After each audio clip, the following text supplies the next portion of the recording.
In October of 2011, when I was 23 years old, I took a temporary night job as a security guard at a self-storage facility on the outskirts of Cedar Ridge, Oregon, the kind of place surrounded by pine trees so thick they swallow sound, where fog clings to the ground even when the rest of the town is clear, and from the very first night something about that place felt wrong in a way I couldn't explain, like the air itself was holding its breath, and the job seemed simple enough. Sit in a small office near the front gate from 10 p.m. to 6 a.m.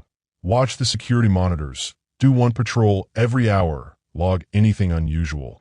And my supervisor, a tired man named Harold Mason with yellowed teeth and a voice like gravel, told me on my first night, half joking but not smiling, "If you hear voices after midnight, don't answer them."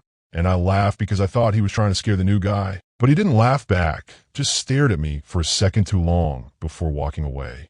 And the first few nights were uneventful except for the constant hum of the fluorescent lights and the occasional raccoon tripping a motion sensor. Until the fourth night, when at exactly 12:47 a.m., one of the monitors flickered and showed movement in row G near the far back of the property, where the units were older and mostly abandoned, and when I zoomed in, I saw a man standing between two units, facing directly toward the camera, completely still, wearing what looked like a gray hoodie, pulled tight around his face, and at first I assumed it was someone who had broken in, but what bothered me was how long he stood there without moving, not even shifting his weight, just staring. And when I grabbed my flashlight and went out to investigate, following the gravel path past rows of metal doors, I noticed how silent everything was. No insects, no wind.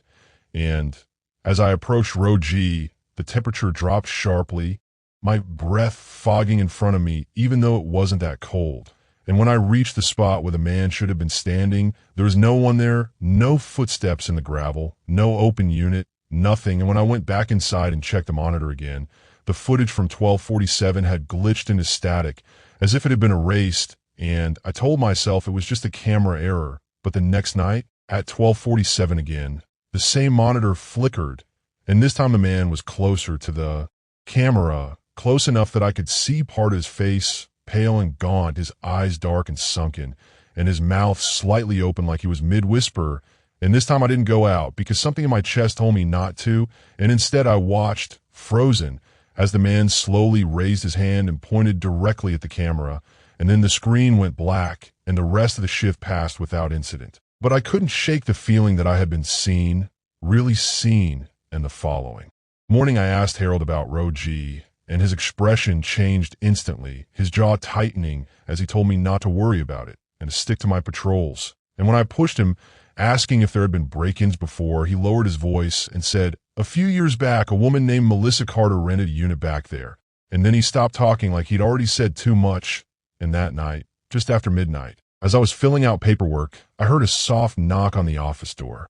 3 gentle taps, and when I opened it, no one was there, but I noticed muddy footprints leading away from the door toward row G, footprints that looked wrong somehow, too long. The toes stretched unnaturally, and against my better judgment, I followed them, flashlight shaking in my hand, until I reached unit G17, where the door was slightly open, even though the lock was still hanging there intact, and from inside the unit, I heard a faint sound, like someone breathing through their teeth, and I called out, identifying myself as security, but the sound didn't stop. So I pushed the door open, and inside the unit was empty except for a single plastic storage bin sitting in the center of the concrete floor. Its lid partially cracked open, and the smell hit me immediately, a sour, rotten stench that made my eyes water. And when I shined my flashlight into the bin, I saw women's clothing neatly folded on top of something darker, and I slammed the lid shut, stumbled backward, and ran out, calling the police from the office with shaking hands. And when they arrived and opened the bin, they found human remains, bones cleaned of flesh, arranged carefully beneath the clothes, and dental records later confirmed they belonged to Melissa Carter, who had been reported missing 6 years earlier. And the official story was that she had been murdered by an unknown suspect who used the storage unit to hide her body. But what never made the news was that the bin had been sealed from the inside, or that there were no signs of forced entry, or that every security tape from row G dating back 6 years was corrupted.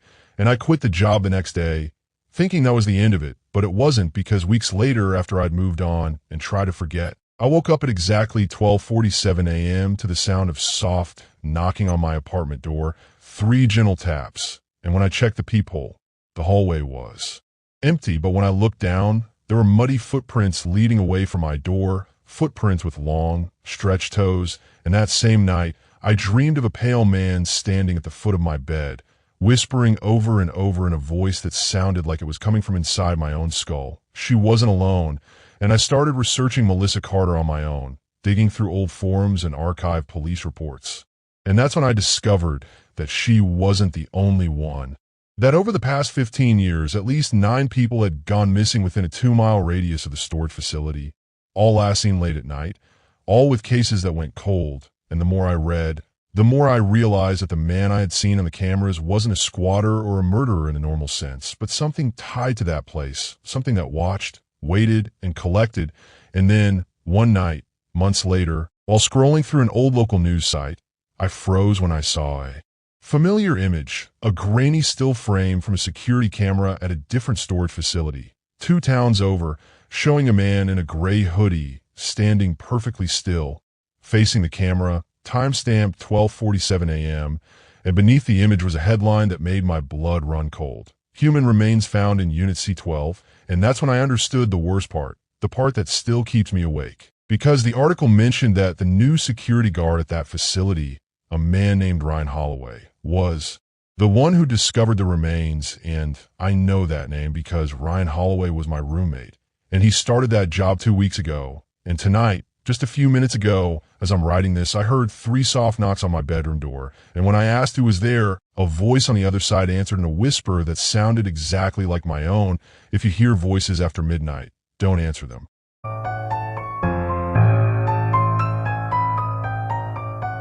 In the summer of 2006, when I was 16 years old, my parents sent me to live with my aunt and uncle in a small town outside Dayton, Ohio.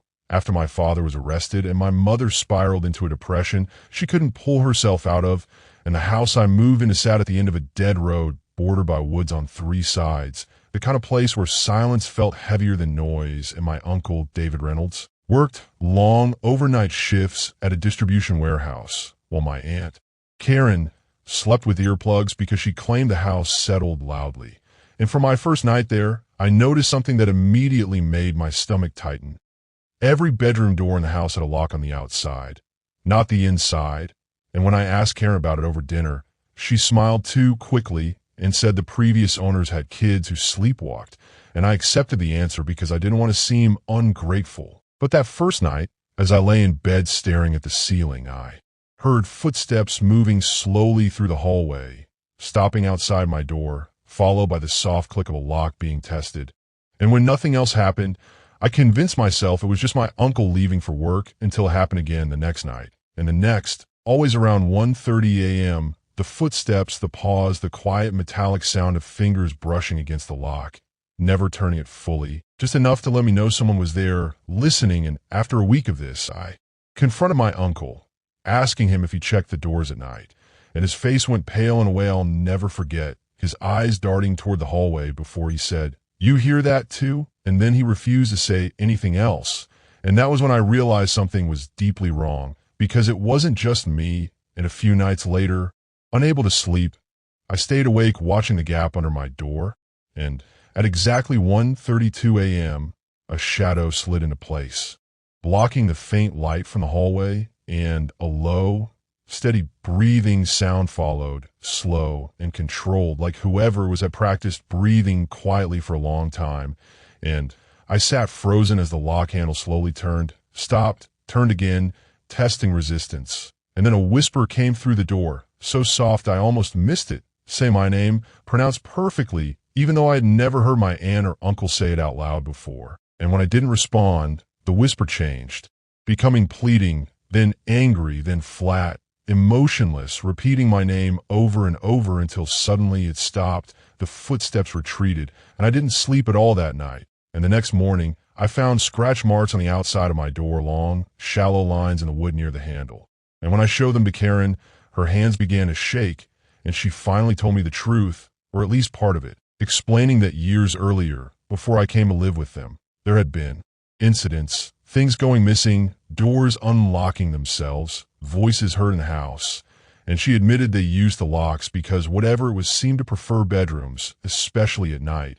And when I asked her what it was, she just said, "It sounds like someone you trust," and refused to elaborate. And that night, instead of going to my room, I hid in the hallway closet with a crack in the door, watching, heart pounding. And at 1:31 a.m., I saw something emerge from the darkness at the far end of the hall, something shaped like a man but moving wrong, its joints bending too smoothly, its footsteps completely silent. And as it reached my bedroom door, its face leaned close to the wood, and for a split second, reflected in the polished surface of the door handle, I saw its face clearly. It looked exactly like my uncle, down to the mole on his cheek and the scar near his eyebrow. Except its eyes were too wide and unblinking, and its mouth stretched too far when it smiled, exposing gums instead of teeth. And it whispered my name again, but this time the voice cracked like it was struggling to hold the shape of human speech. And when it tried the lock, I felt a wave of cold rush through the hallway, the air thickening. And then from the front door, I heard the unmistakable sound of a key turning in the lock, and the thing froze, snapping its head toward the sound in a way no human neck could, and vanished into the darkness just as my real uncle stepped inside, exhausted from work. And that was when I understood the truth. Whatever was in that house wasn't random. It was waiting for him to leave, wearing his face, learning our routines. And over the next few days, Karen finally told me everything, that years ago, the previous owner's teenage son had disappeared without a trace. And before that, another family had lost a daughter in the same house, always at night, always from their bedrooms, with no signs of forced entry. And that since moving in, Karen and David had heard the thing mimic voices, cry for help, knock gently, beg to be let in. And the reason they stayed was because whenever they tried to leave overnight, the thing followed them, showing up outside motel rooms, scratching at doors, whispering through vents until they came back, and the house seemed to anchor it, contain it. And I begged them to let me leave, but they refused, saying, if it learned new patterns, new faces, it would grow bolder. And that night, as my uncle left for work, the locks clicked into place one by one, and I sat on my bed shaking, listening, until the breathing returned closer than ever, right against my door, and the whisper spoke in my uncle's voice, calm and reassuring, saying, "I forgot my phone, open the door," and I nearly did because it sounded exactly like him. But then it added, too eagerly, "I'm cold."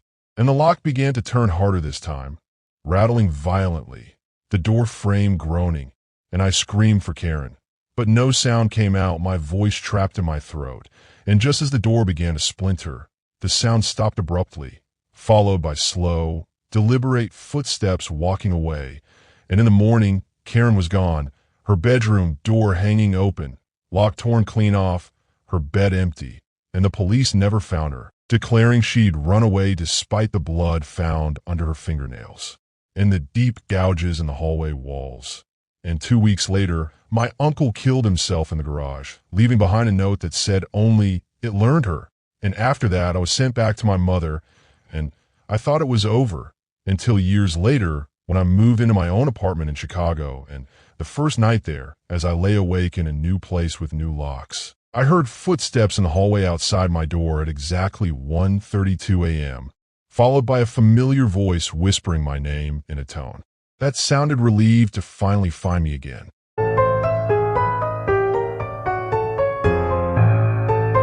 In February of 2014, when I was 29 years old, I worked as a night dispatcher for a small private ambulance company in rural Pennsylvania, the kind that handled overflow calls, welfare checks, and transfers no one else wanted, and my shift ran from 11 p.m. to 7 a.m., alone in a converted office building that used to be a funeral home, a detail I didn't learn until after I'd already been there for weeks, and the job mostly involved radio chatter, paperwork, and long stretches of silence, broken only by the hum of old equipment. And on one particular night, during a snowstorm that had swallowed the roads and knocked out power in several nearby towns, I received a call at 2:18 a.m. from a landline number that didn't appear in our system. And when I answered, a woman's voice came through, shaky and breathless, saying only, "I think someone is in my house." And I followed protocol, asking for her address, her name, any details, but she hesitated, whispering like she was afraid to be heard.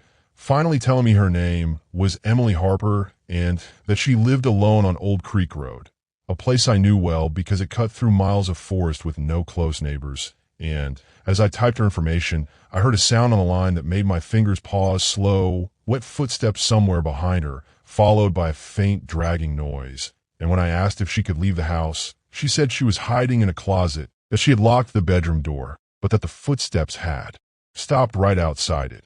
And I radioed the nearest unit. But with the storm and distance, the ETA was at least 25 minutes. And as we waited, Emily stayed on the line with me, whispering updates, telling me she could see light under the door shifting, shadows passing back and forth. And then suddenly, the line went quiet, and when I called her name, she answered instantly, too instantly, in a calmer voice, saying, "It's okay now, he left." And something about the sudden change made my stomach tighten because the relief sounded rehearsed, wrong. And when I asked how she knew, she paused for a second too long before saying she heard the front door open and close, and I asked her to stay put anyway, to keep the line open. And that's when I heard breathing on the call, not hers, deeper, slower, closer to the phone, and Emily whispered, barely audible, "Please hurry," before the call cut off entirely. And when responders finally reached the house, they found the front door wide open, snow tracked inside. Every room empty, no signs of struggle except for the bedroom closet, where the door had been torn off its hinges from the outside, which splintered inward, and Emily Harper was never found. And the case went cold quickly, chalked up to a possible abduction or voluntary disappearance. And I tried to forget about it, telling myself there was nothing more I could have done, until nearly a year later, when I transferred to a different dispatch center in another state. And on my first overnight shift there, at 2:18 a.m. exactly, my console lit up with an incoming call from a block number. And when I answered, a familiar voice whispered, "Someone is in my house." And my blood ran cold as I recognized Emily's voice immediately, unchanged by time, and I asked where she was, but this time she didn't answer directly, instead saying, "He doesn't like when I tell."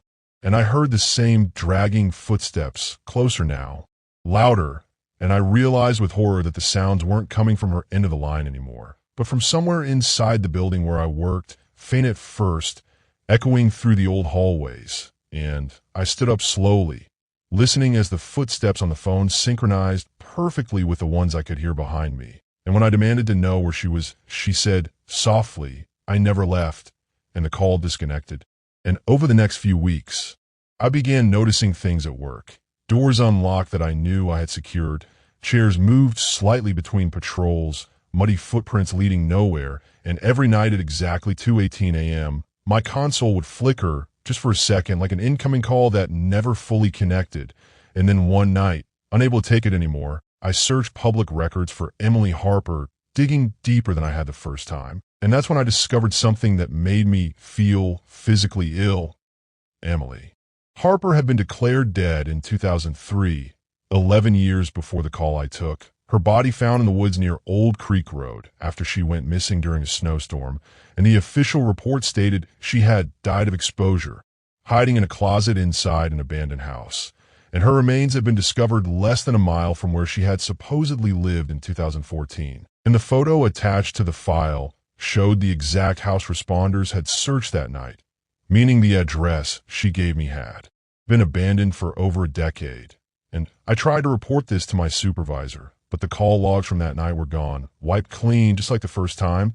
And then the calls started happening at home, first as hang-ups, then as breathing on the line, and finally as whispers from my own phone while it sat untouched on the table. And one night, when I answered out of pure exhaustion, Emily's voice came through clearer than ever, calm, almost grateful, saying, "You listen longer than the others." And when I asked where she was calling from, she said, "Where they keep us," and described the inside of my apartment perfectly, down to the picture frame hanging crooked in my hallway. And that night, as I sat frozen, phone pressed to my ear, I heard a new sound behind her voice. Other voices, dozens of them, overlapping, whispering addresses, names, times, and I realized they weren't asking for help anymore. They were repeating scripts, practicing, learning how to sound convincing, learning how to get someone to stay on the line just long enough. And the call ended with Emily whispering, "He's coming to thank you." And that's when the lights in my apartment went out, my phone screen went black, and from the hallway outside my bedroom, I heard slow, wet footsteps followed by dragging sound, stopping right outside my door, and a familiar female voice, sounding relieved and warm, whispered my name for the other side, asking me to open the door because someone was in her house.